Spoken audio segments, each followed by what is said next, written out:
welcome to the second episode of Platonic Lovers.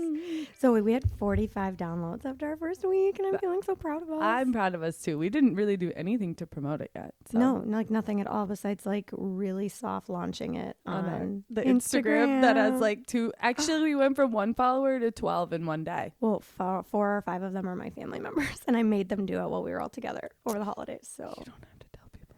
I mean, at least they know they're real followers instead of fake ones. So We wouldn't do that. We would never, ever do that. Stop. So, okay, so we got some really good feedback. People really like it. They love our playfulness, which we've known for a long time because we're funny.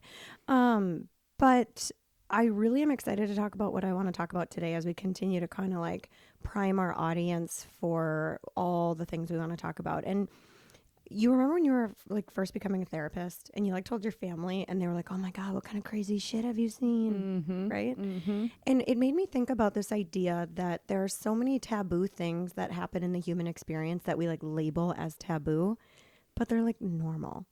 Right?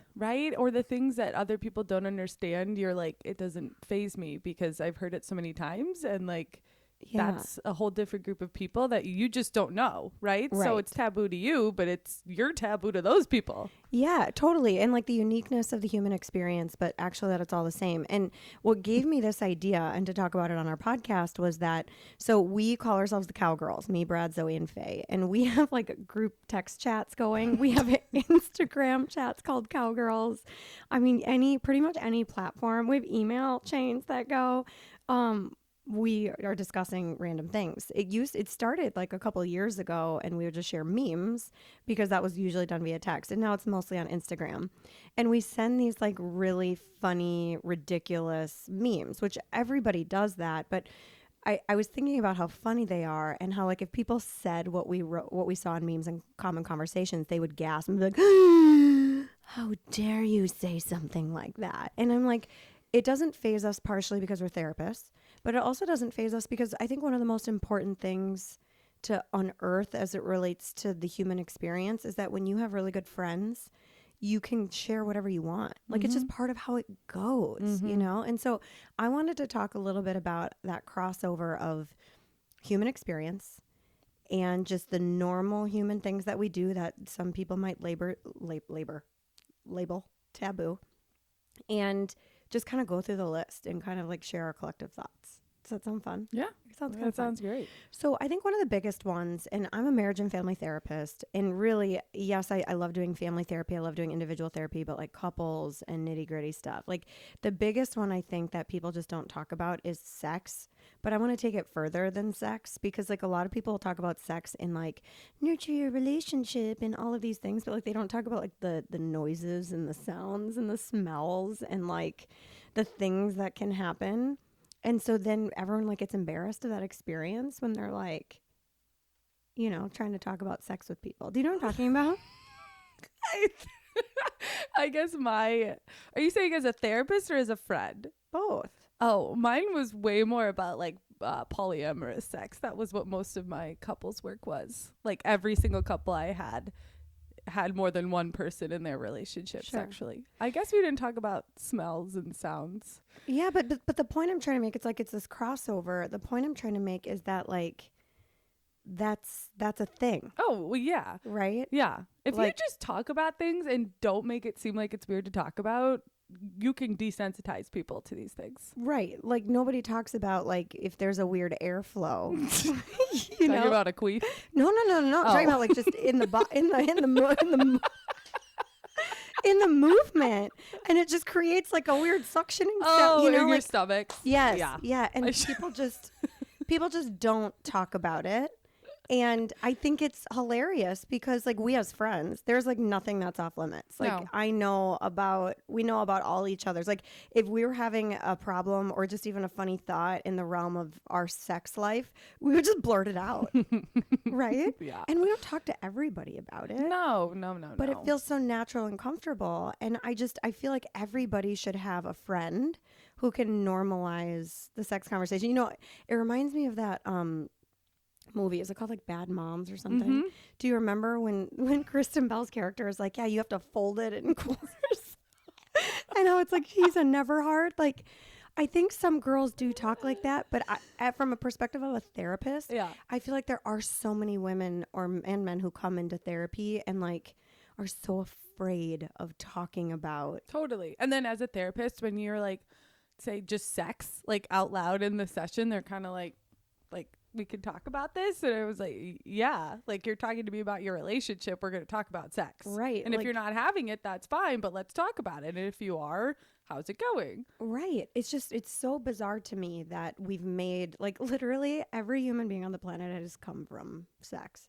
It's one of those things that people don't talk a lot about. And I think it's important that you have friends that you can talk about that stuff. When I think about some of the insecurities that I see either in my own relationships or in client relationships, it all comes down to insecurity. Yeah. Right. And like, let's talk about another taboo topic, jealousy. People will do anything but say, I'm jealous. They will talk around it. They will talk about it. They will make idle threats about your livelihood, but they will not just say things like, the reason I have these big feelings is because I'm envious. I'm jealous of you. Yeah. And I don't totally understand the depth of why people have such a hard time with that. Other than that it threatens their like survival of feeling like, you know, like we're all in this like climb of social ranking. But I think that's another one that in friendships, like, you know, like I read this thing on social media, of course, this morning that's like, when people criticize, it says more about the critic than it does about the person they're criticizing. And even though I generally believe that, I also believe that we don't talk enough about like that it's okay to feel jealous of other people. Yeah. Including in friendships. Like I can both support you and feel jealous of you, and it's okay. Yeah. And I feel like it just needs to be talked about. Yeah. And I also think I can name a few friendships that I have that I feel nothing but pure joy for everything they've experienced, even if it's way different or better than mine, whatever the. So I think it depends on the person too. And I think it depends on like those friendships where how does the person show up with what they have and how does it make you feel with how they show up? I think that also kind of makes a difference too. But I think jealousy is such a hard word for me because I feel like wanting something that somebody else has is like that's what jealousy is, but you can want that and not like dislike them for it. You know what I mean? Sometimes I feel like jealousy has a bad connotation behind it, but like you have bags, right? You have designer bags, and there's some bags that I wish that I had, right? But I'm not angry you have them. I'm not mad you have them. I would never be mean to you about wanting them, but inside I'm like, oh, that would have been fun if I could get that too. 100%. You know what I mean? Yeah, but I think that's where jealousy is like two different things. Yeah. There's jealousy of like, I can have pure joy for them and I wish I was going on that trip. Yeah. You know, those types of things. And that's normal. And those are the things that people need to talk about. Yeah. The angry jealousy stuff is not usually like people who are friends don't really have that. Yeah. And if you do, you might want to look into that friendship a little bit. Yeah. Or you need to talk about like, what is this friendship? Yeah. How is it serving you? And like, there's old one-liners of like, keep your friends close and your enemies closer. Like, that's just like, let's throw that in the trash in the past, because there is absolutely no part of a healthy human experience that says I need to keep my enemies within range so I can, you know, understand their next move. Yeah. Unless you're like a serial killer or something like that, which we aren't or planning to be. But I think jealousy is just another topic that people don't talk about in everyday life. Or if they do, it comes off in a way where, like, let's say, you know, you're going on a big trip, a cruise, which you would never do because Zoey is afraid of large boats in the ocean. But, and you had a friend who was like, ugh, I hope you have fun. Like, you would want to explore that with that friend. Yeah. Because and those are those moments where I'm like, that does say more about them than about you. Yeah. And we need to talk about that stuff. Yeah. And I think that there are times in our friendship group where we do have that. Like, I always go back to, like, Faye will send me these funny posts, and I talked about in our first episode where she'll be like, when your best friend meets your other friends, and then she'll like always put like the knife emoji, and it cracks me up every time. It makes me laugh. But there is a jealousy that exists, and I think people do not talk about it enough. Yeah, no, I agree. So that's another taboo topic. Let's talk about one of your favorite taboo topics. Bodily function. I know you're gonna say that. Like there's those books that they give to kids and stuff that's like everybody poops, and it's supposed to like help destigmatize pooping, but like, why are we stigmatizing pooping? Here, you know what? one thing I'm confident in myself in is that I have single-handedly destigmatized the topic of poop with every friend group that I have in my life. Now, I'm not saying it's appropriate to always talk about, and I'm not saying you should talk about it at the dinner table or like with strangers, but every single one of us does it. I promise you, if you ask, let's say you have 5 people, half of them are having problems going, and 100%. you can validate and empathize with them, because some days you feel like shit, no pun intended, because you are having trouble in going to the bathroom. And as dumb as this may sound to people, it's somewhat validating when somebody else understands the pain that you're going through, because if you take a partner, like a couple, one of them can go and one of them can't. Like, I bet the majority of relationships, one of them goes way too much and one of them doesn't go enough. I swear that's a thing. Oh, unofficial research says yes, 70% of couples have that dynamic. Long story short, though, I agree. Everybody does it. People think it's an inappropriate topic, because why are we talking about what we do in the bathroom? I do keep the door open, which is something my mom told me to work on, having some mystery in my relationship. Yeah, I know. So I'm you working do. on that. I know. I get FOMO when I'm that's the biggest FOMO I get, is when I'm in the bathroom, or I don't like to turn the light on, so I don't close the door. You are strange, and we will dissect Zoey's psyche. We in listen another and we episode. don't judge. We do. We're going to talk about judging. But first I want to talk about the poop thing. So me and my 15-year-old, we were at I don't remember. We were at an event, but it was like there was a whole bunch of people in the room. Oh, we were waiting for a dinner reservation, but there was like a holiday party. And I was like, how many people in this room do you think their day, like they have made a decision in their day related to when they have to go poop? And he just looks at me and he goes, first of all, he goes, why are you asking me this? And then I'm like, I don't know. I was just curious. And he goes, 100% of them. And I think that's the hard part for me. It's like, if you don't want to talk about poop because you think it's gross, like, fine, don't talk about poop. But it's more of the human experience that, like, digestive issues are common. Yes. We all have sensitivities in our gut. Some of those are related to like literal physical experiences, and others of them are related to our mental health experience. Yeah. Like, think about people who like literally shit their pants because they're anxious about something or like can't regulate. And so for me, it's one of those things, like, I feel like you need to talk about it because you have to get it out. No pun intended. Want to know what one of my favorite like one-liners is? You should all use this. If you leave to go to the bathroom and it takes a little bit longer than normal, and you're in like a public setting or a group setting with maybe people who like don't talk about poop as much, and somebody comes back and was like, what were you pooping? And you're like, yeah. See how they respond? Because everybody gets so embarrassed when somebody asks that, or when the bathroom smells, or when they leave for too long. And it's like, just own it, because it's the truth. What's the point of lying about it and making it feel like something you should be embarrassed about, when like they probably went to the bathroom a few hours earlier and you just weren't there to ask them, you right know? No, 100%. So we need to normalize that, like pooping, farting, burping, weird sounds, creaks, groans, but bodily functions, like nobody is immune. No. And we've made it this uncomfortable thing because it is uncomfortable for some people, but we have to just call it like it is. And everybody can have their own comfort level on like wanting to talk about it. Totally. But I want everybody to feel like they have someone to talk about it with. Or that if they want to talk about it, that it's okay. And if they don't, that's okay too. But like, it's we're not trying to push people to talk about poop with everyone. We just want them to know that there are safe people to talk about it with. 100%. So I'm going to switch it to a little more serious direction. Oh God. Okay. So there's this concept, like everybody knows what grief and loss is, right? It's like losing something, often associated with death and dying. But there's this concept out there called ambiguous loss. Mm-hmm. And it's this idea that I know I'm losing something, but I can't quite grasp it.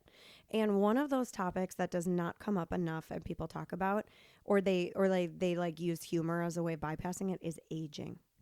Like what people like don't, like what you'll experience, like we have aging parents, right? And they'll just be like, you know, my mom's famous line is aging is a bitch, you know, and she just says stuff like that, and she's funny and she tries to make it funny, but you know, then one day her hip hurts and she's kind of walking with a limp and can't get around as easily, and she's just, you know, it is a sense of sadness, and there's an ambiguous loss that we only talk about it like when things die or go away, and we don't talk about the things that we're grieving as life changes and grows and moves on. And I have learned in my life as being a therapist and having such good friends. Like this morning we were talking about my crazy dreams.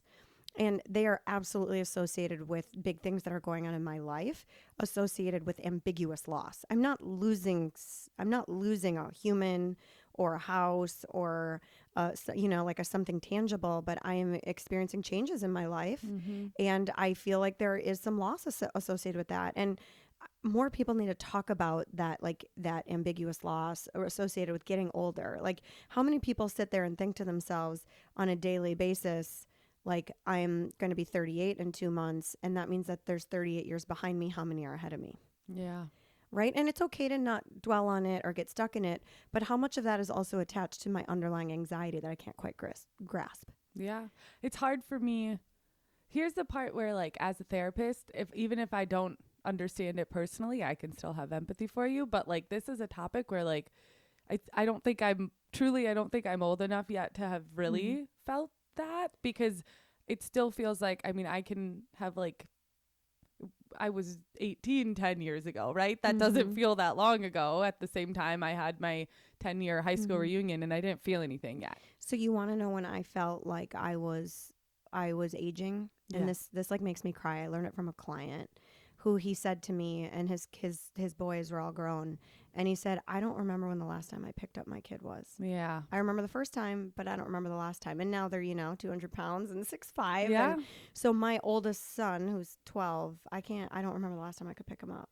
And those are like markers of aging. Yeah. Where you're like, I can look at these videos of you where you were a baby and I could pick you up and squish you. But like, he actually, last night before going to bed, he picked me up. And then he also told me that it feels the same to pick me up and his dad. And so I immediately texted his dad, and I'm like, how much do you weigh? And he was like, why are you asking me this? Which is actually a good segue to another hard topic. We're just rapid firing. I think we got to talk about it. Wait? Divorce. Oh. And like, weight is also a good one. I thought that's what you were going with based off of what you just said. I like weight. Let's talk about weight. Oh, God. Okay. So people won't talk about their weight. No. And like, they won't.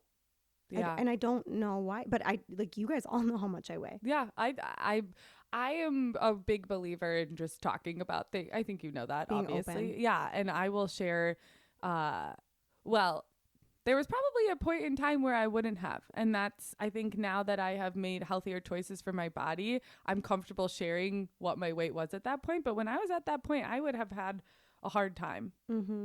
Well, it all comes back to insecurity. Yeah. Like when we can kind of rapid fire through other things like money. People don't want to not talk about money. It creates insecurity because you need to have money to be able to do things. Yeah. I believe that you need to talk about it more. One of the things I love about our friend group is that, I love to go on trips. We have varying incomes, all that other kind of stuff. We at least go on one friend trip a year, usually down to Florida or something like that. But like Faye and I, we've done quite a few international trips, and we don't have one planned for this year because we are in different financial situations during the timing of the year, and we just have to call it like it is. Yeah. Like, I can't afford the trip she's going on. She can't afford the other one to be able to like meet the needs of our family, and we just have to call it like it is. Yeah. And it's really important because a lot of friendships or a lot of relationships or family relationships, like, it'll come down to like, oh, we're buying mom and dad a Christmas present and it's $200. So you guys each have to chip in. But what if one of the people doesn't have $50 to chip in? Yeah. Right. And it becomes the source of like anguish or missing out. And I think one of the worst things people can do is just not talk about the why. Yeah. Or just like make their situation known, so that it's almost like boundaries where it's like I contribute when I can and I can't when I can't.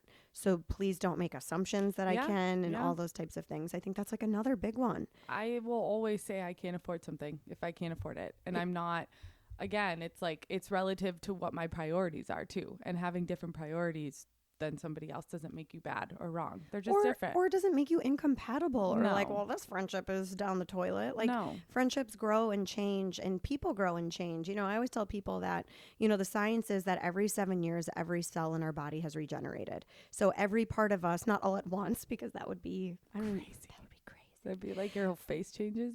Yeah. Never mind. Yeah. We're not going down that rabbit hole. Maybe later. But more importantly, like every cell is different. Like think of your skin cells, every cell in your liver, like it regenerates because those cells die. Like think about dead skin, right? Like all that kind of stuff. And so every 7 years, it's kind of a metaphor for you're a different person. And this idea is that you should be growing and changing, not just your skin cells, but every part of you should be growing and changing. And that's a part of all of these taboo topics and having friendships is that you have to allow them to evolve. And it's really important. I brought up the one that people don't talk about enough. And when we switched to weight, we talked about divorce. Yeah. And I was talking about it because I have a great relationship with my ex-husband. And a lot of people have so much shame about divorce. And I want to tell the story from your bachelorette party. Because it's funny. It is funny. So I can't remember exactly how it got brought up. We're talking about cigarettes. Yeah, we were talking about cigarettes. And I think they're gross. Yeah, and I actually do too. But I've smoked on and off for different parts of my life. I quit for sure when I got pregnant with my first kid. And then when I got divorced a few years ago, I was going out and hanging out with people who were smoking. And so I was smoking a little bit. So I had like another 4 to 5-ish month stint of smoking. Also, I will give you a little bit of slack because truthfully, even though we're only 10 years apart generationally, smoking like in high school and stuff was way more common, like cigarettes, even 10 years before I was in high school, I feel like. Oh, yeah. Like everybody. Yeah. Like it was not as taboo as now people are. Like, I don't feel like you see it as much anymore in general. I mean, there's vaping and it's easier to hide and it doesn't smell as bad. Exactly. But Anyways, so we smoked. So I was smoking and we were at Zoey's bachelorette party with mostly like young people who are either like nobody there had been divorced. And half of them were pregnant or newly married or engaged or like in the sweet spot of like, this bliss. is fun and exciting and new. Yeah, and I'm here. Including me. Yeah. And here's me. I'm like this realist marriage and family therapist who's been divorced. And my first marriage, I was a blended family. He had a kid from before. So I am like this seasoned family person. And so he was saying the same thing about cigarettes. And I just said, she like said it was so gross, like how I would when I did it. And I said, listen, Zoey, when you and Bobby are divorced, you're going to buy a pack of smokes too. And everybody looked at me like they were like blinking. Like, did she literally just say at this girl's bachelorette party that when she's divorced, she's going to start smoking cigarettes? And I was not offended because I thought it was funny. 2, I have absolutely no plan or thought that I will ever get divorced, which I hope you wouldn't if you're marrying somebody, but regardless. And I was like, you know what? It's a funny joke. I know she doesn't think Bobby and I are going to get divorced because she would have told me that because we're open enough in a friendship that I was like, that's funny. Well, it is funny, but I think the taboo part is that 99% of clients who come in for couples counseling, when one party wants to end the marriage, they know. Yeah. And it's like it's like the Hail Mary pass to try and save it, or they want to, or it's like their own guilt. Yeah. And I think the taboo thing is, and I actually credit some of my divorce to this, is I made the word divorce off limits. And so many people do that. And so what happens is that people think that they can get through anything until they break. Mm-hmm. And more people need to put divorce on the table if they want to prevent themselves from being divorced. And what I mean by that is understand that in your hardest like trials and tribulations, that the outcome could be you could not be together, and let that be your motivator to work through the problem. Yeah. When so many couples get married and they like swear their life away, like I am committed to you forever, despite all of these things, they don't put divorce on the table. So it kind of like, it takes away that motivator to help get through the problem, because they're like, well, she's pissed today, but she'll be fine tomorrow. And it's not like we're going to get divorced. Yeah. And I've heard so many people regret not talking about divorce as like as an option. Yeah. You know, I feel like until I started schooling to be a therapist, I grew up like no one in my family. Well, that's not true. Most of my family was not divorced. My grandparents were all together. My parents were together. Most of my friends' parents were together. Like, I'm thinking about the table at dinner, and I think 3 out of like 15 people were there had parents who were divorced. So that's a really low percentage of I remember this idea, and it was like relationships and people, like you just said, people are meant to grow and change. That is what that's life, right? That's the goal, is to grow and change and not be the same person you were 5 years ago. And in a relationship, your person doesn't have to change and grow in the exact same way as you, but they need to do it too. Otherwise, that's when people become like this. I don't know if they can see me. That's when people are at different places. And And what's okay about that is that divorce is okay, because if one person grows and changes and the other doesn't, I believe would love to stay married to Bobby my entire life, and that's my plan. I also think that people grow and change, so it makes sense that the partner might change for them at different points in their life. Correct. And that's okay. It's okay. And we need to just talk about it. I use this metaphor when I'm working with couples, and just bear with me, but I think of like a tomato cage. Right. So like a marriage starts as a small little baby tomato plant where you never think it would grow apart or grow out of place. And yet we've learned if you don't put a guide, the tomato cage is not an actual, I'm not saying a marriage is a trap. I'm saying it's a guide to keep the tomatoes together. Right. And if you've ever grown tomatoes, which I do not have a green thumb, I have grown tomatoes because I really like caprese. But other than that, I do not garden. All the plants in my life are fake. But I know enough about gardening and tomatoes that if you leave the cage off, or the guide, those tomatoes are going to grow in 1,000 different directions. And no matter how hard you try, you can't get them back in the guide. You can't get them together. And I think of marriages that way. If you don't set your guide, if you don't put your guide in place from infancy, like do the work, talk about the stuff, set your goals for where you want to go, you might grow together, but there's a very good chance you're going to grow apart. Yeah. And so that's the intentional stuff. But you have to know that even with a guide, you could still grow apart. Yeah. You could still be that tomato plant where it's like, oh, we were good for the first 5 years, the first 10 years, like every notch on that guide. And then we decide to go different directions. And I think more people need to talk about it. As somebody who is divorced and is doing an incredible job co-parenting, my kids would tell you right now that they are happier with their mom and their dad not together than they are, because they get more parents to love and step siblings, and they love their life, and me and Chris get along so well and prioritize the kids that they choose that. Yeah. And so the more we can normalize divorce, the less hard it can be when it actually happens. Yeah. And it's uncomfortable, especially because oftentimes divorce is one-sided. Yeah. And that can come with a lot of hurt. I'm not saying it was easy the whole time. I'm saying that. No, it's so hard. It's not supposed to be easy. It's a giant legal change you're making in your life, right? Like, it feels permanent when you sign those papers. And yes, legally it's not, but in your mind it is. And then when that permanency changes, that's a huge loss. Yeah. Regardless, good or bad, it's still a huge loss. And Zoe, when I wanted to get divorced or thought I needed to be divorced, who were the first people I told? Your friends. My friends. Because family gets weird. Yeah. Right? Like there's just like coworkers, like you don't know. But you know, as your friend, I remember going through that, and I remember that it was never a you should or you shouldn't. It was like a I'm here for you regardless, whatever choice you make, I'll support you. And I would never actively be mean to somebody, but it's kind of one of those of like, if you don't want me to have a relationship with him anymore, then I won't. And if you're okay with it, then I will, because it was just a respect thing, right? It's a comfort thing. You're my friend. I'm going to put you first. And you are so amicable and get along with him so well that I still have a good friendship with your ex-husband, which I think is cool. It is cool. And there is just a right way and a wrong way, barring there's no significant mental health and chemical health issues. Like, people have the ability to grow and change. And we'll probably do a whole episode on divorce. Faye happens to be divorced as well. And we have a lot of synergy where we talk about it from the perspective of a therapist. So that will be another one. So, okay, the last taboo topic I want to bring up today that I think is super important is, and fitting, is people's mental health. Like, when we started doing therapy, it was so stigmatized, or for sure me, right? Like, I've been in this field now.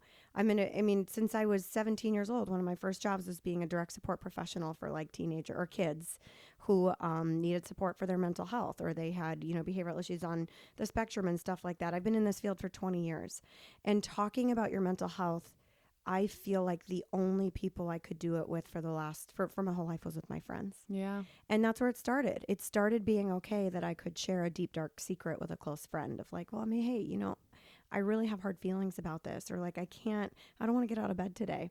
I've had this friend that I've had since I was like 10 years old. And she moved away when we were 18 and moved to Florida. And we still maintain a really good friendship. And even if we don't talk for like 6 months, when we're together, it's like nothing's ever changed. I think we all have those types of friendships. And I remember we got together in Florida a couple of years ago around the time I was actually like getting divorced and all that kind of stuff. And we went out one night and we dressed up and whatever. And the next night I just was having one of those days where I was like second guessing all of my life decisions. And I got out of the shower and I was sitting in my towel, and we hadn't seen each other for probably a year. And I was like, we had dinner reservations at the Breakers in West Palm Beach, like a big fancy hotel dinner. And I was sitting there in my towel and I was like, I don't want to get ready. I just don't. And I just had one of those moments. And she was like, came in and sat by me. Yeah. And we were just like in the towel. And I was like, I don't like what I have to wear. And I was just like in that defeatist, almost like depressed mindset because I was going through a lot. And it's not that I couldn't have fun and whatever. It was just like it hit me in that shower, right? And so we sat there and we took a little extra time. We ditched that reservation and found a different, like at that hotel, we gave that one up, and then we could get in later at a different restaurant at that hotel, which wasn't as good, but it was still great. She was like, showed me her clothes and she's like, why don't you wear my this? And we went and we still had like this great time. And it's just, it's one of those moments where when you can just, you know, I always say that pain shared is pain divided. Right? It's kind of like, you know, love grows. It doesn't get divided. Like when you have more kids, every expecting mom for their second kid is like, oh my God, I'm not going to love my first baby as much. And that's not true. It just doubles. It doesn't split. But pain is different when you share it with somebody. It gets divided. And I think we don't even realize that most of our mental health struggles that we go through starting in our teenage years don't happen in the context of our family. They happen in the context of our friends. Yeah. And it's so important that we're willing to like call it like it is. And I love that society today is willing to say, like I told you guys last night, my kid was sick. I didn't sleep very good. I had weird dreams and I was so close to wanting to cancel doing the podcast, but I really wanted to do it because it makes me feel better. And I also push myself because spending time with you and Brad absolutely makes me feel better. But I love that in this society today, I could text you guys and say, hey, can we start an hour later? I'm having like a really rough morning. Of course. And I also think something I've noticed is like you can share with friends, and I also think it's okay for them to not necessarily know what to say or how to necessarily react, but the fact that they're there and you trust to share with them. I think people feel so much pressure to say the right thing back to somebody if they're not familiar with it, right? If they don't understand anxiety or depression, or even my friend, one of my absolute best friends had a baby last year, and she posted recently about her postpartum depression and anxiety and how she didn't realize that it was happening until she looks back on it and like accepted that it was happening, and then also felt so alone in it. And I had another friend who said that they saw the post who had also had a baby and was like, I wish I would have known that this person was feeling this way because we could have talked to each other. 100%. Right. And I was like, and I said, even if that person wasn't feeling that way, I hope you know that like you can reach out to somebody, even if it's just like hey, have you ever felt this? Or how have you been through this? Or do you have any suggestions on this? Because even if they can't empathize with it, they can still support you. They don't have to have experienced it to be okay talking about it. Oh, I completely agree. And the other thing that is like, I preach that you need to have one platonic lover, one human being who's not your partner, who's not your family that you can reach out to. But it's ideal if you have a couple because all friends can be like supportive in unique ways. Yes, 100%. Like you can go to one friend for X and another friend for Y, and that can be incredibly important in your mental health and friendships and kind of addressing these taboo topics. I don't talk about poop as much with Faye as I do with you or Brad. Thank you. Right? Right. So we have these special bonds. And so I think the other thing too is, and we're going to wrap this episode up. We just definitely want you to send us questions. It is ask@platoniclovers.com. So feel free to send us questions you want us to answer. But I think our next episode, I want to talk about dark humor and judging. Because I think the other half of these taboo things is that a lot of people, like there's the insecurity, there's the underpinnings, but people don't like feeling judged. And I want to like debunk the myths related to like why dark humor and judging, like why it happens and why it is such a powerful coping skill for people. Yeah. Plus it's funny. Yeah. We therapists and dark humor are Again, I don't know if they can see my Yeah, they hands. I can't see your keep doing hands. hand gestures. So Yeah, she was joining hands together. like, you know, when they shake in those memes where it's like those two like messed up things that shouldn't be together, but they are. Yeah. And then you shake. Yeah, therapist and dark humor. That's Yeah, definitely a situation.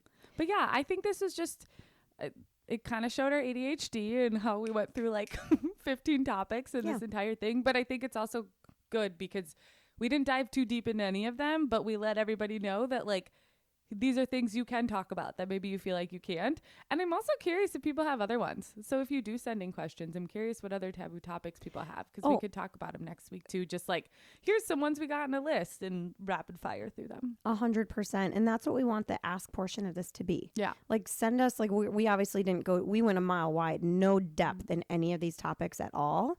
And there's so many normal human experiences. If you just want a couple of TheraFriends to normalize that what you're going through and give you some advice based on what we've learned from like the collective human experience, ask us any question. Yeah. Like literally any. It will all be anonymous unless you explicitly tell us you want us to share who you are. Yeah. But it's all anonymous and we're happy to address it because like you were just saying about your friend with postpartum, if it's a question you have, there is a 100% chance somebody else has that question.